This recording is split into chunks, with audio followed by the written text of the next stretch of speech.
أولاً horta السلام عليكم. عليكم السلام. هذا ما horta dhibaatadana soo gaartay waxaan qadar Ilaahay waaye.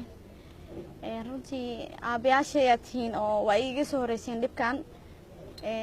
Saa u jeeda hadda qof walba qof ka sii daran yahay. Ilaahay subxaanahu wa ta'aala waxaa noo qor qadartana sideed banaan waxay mudan tahay in mar walba lagu shukriyo laguna xamdiyo. dabcan ani maanta waxaan iigu imaada waxay tahay wax kale tamaahan in aan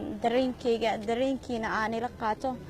maadaama idinkana aad ku soo naafoodeen dalkii anigana aan noqday qof dalkii ku naafooday sidaas la adligeeda horta maanta iigu imaada sharafeen ii tahay intaan oo maanta aabayaashay oo kale tahay inaan soo booqdo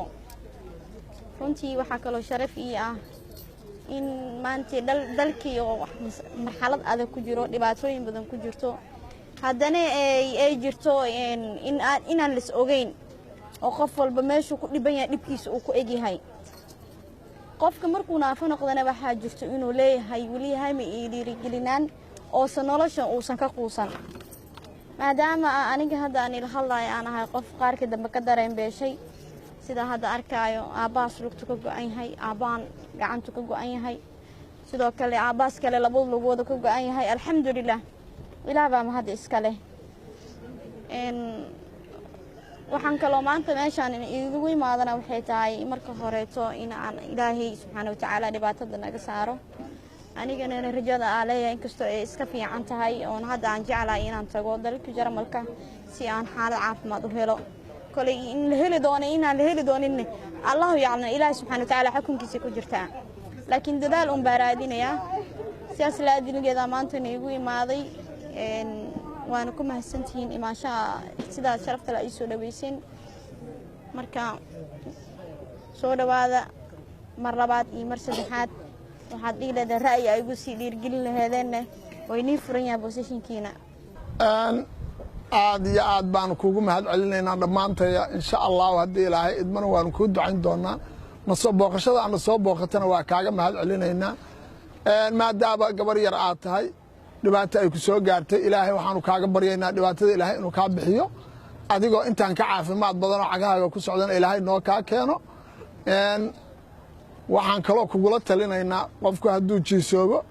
wuxuu yeeshaa bahalkii alla hadduu kuu roya calaamado badan uu yeeshaa oo ay ka mid tahay ma garanaysaa haddaad sida qofkaas u ordi laheed maanta waxbaa qabsan lahayd waxbaha ka welwelin wixii ilaahay kuu gartay baad noqonaysaa insha allahu ilaahay idankiisa sidii ilaahay kuu gartaana taagan tahay inaad ka soo raysato ilaahay si fiican oo ka sii fiican kuu gartana waa laga yaabaa waxaan kugula dardaarmaynaa anigoo ku hadlaya walaalahayga afkooda haddaan nahay naafadii 77 ee xoogga dalka Soomaaliyeed Jaal Martiini waxaan kugula dardaarmaynaa diinta ogow diinta ku dhimo diinta ku noolow diinta ku dhaqnow diinta ku dhisnow markii ilaahay ku haleeshiyaba ducayso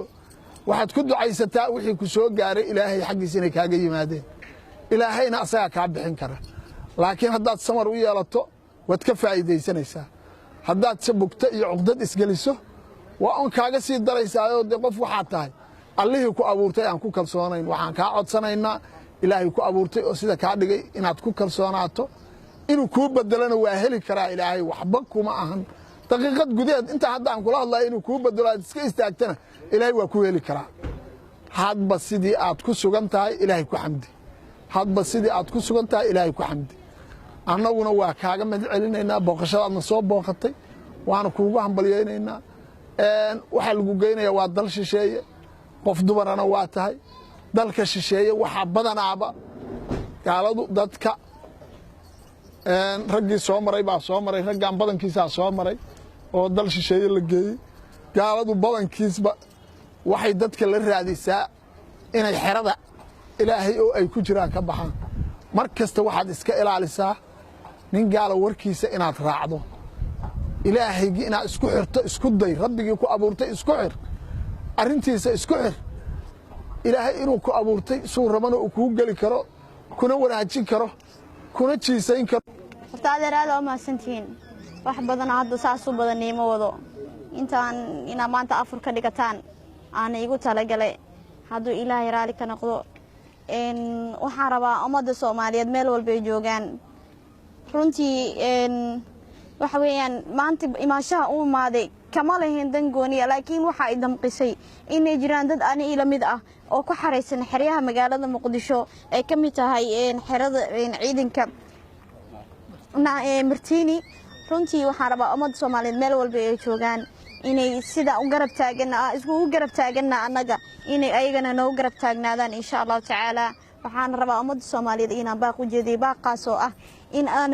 loobin abooyinka ku soo naafoobay dalkeena ilaa iyo 77 ilaa iyo hadda oo ku soo waxyeelo indhahooda ku beeleen lugahooda ku beeleen gacmahooda ku beeleen qaar xataa dareenkooda oo ku beeleen aana laga jiifanin ay ogaato madaxda qaranka meel walba ay joogaan waxaan rabaa adeer intaana afur ahaan maanta inay ku talagalay idinkana faatixad iyo soo mar waqti walba salaada tukataan inuu ilaahay caafimaad taam isi intaana inay iga gudoon sida rabaa insha Allah